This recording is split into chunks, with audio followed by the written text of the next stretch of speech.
make-it-yourself air filter called the Corsi Rosenthal Box filter system.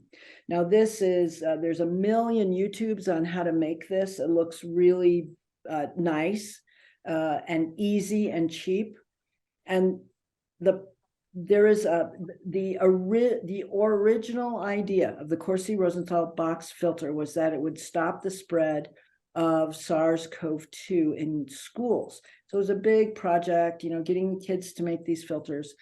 It's not clear to me that there was any evidence that that actually happened, that they were actually effective at stopping the spread of a very small particle called a viron, a virus. Viruses are very small, and, less than 2.5.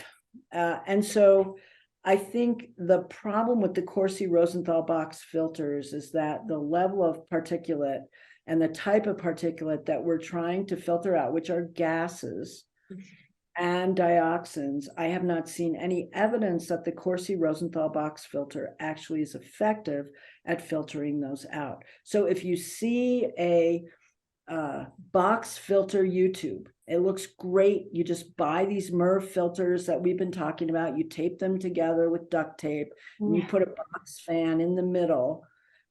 They may not do the job. I have not seen any published data in the medical literature looking at their ability to decrease air levels. Have you, Stacy, air levels of formaldehyde, air levels of dioxin, difurans, air levels of any of the particulates that may have resulted from. And it doesn't seem like it would, that it would be sturdy enough. I mean, because the Austin Air units are a solid steel bodied machine.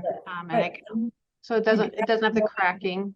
Right. Drag them around your house for 50 years and they don't break. Right. And so I feel like maybe the potential for leaking there would be a little bit. I mean, you see these do-it-yourself things and it's people trying to do the best that they can. But I think, there's so much, on the internet out there, and not all of it is as it is portrayed. Some of these do-it-yourself things, especially when we're talking about something so serious as dioxin, I mean, there's just so much information that is a lot of times not completely accurate.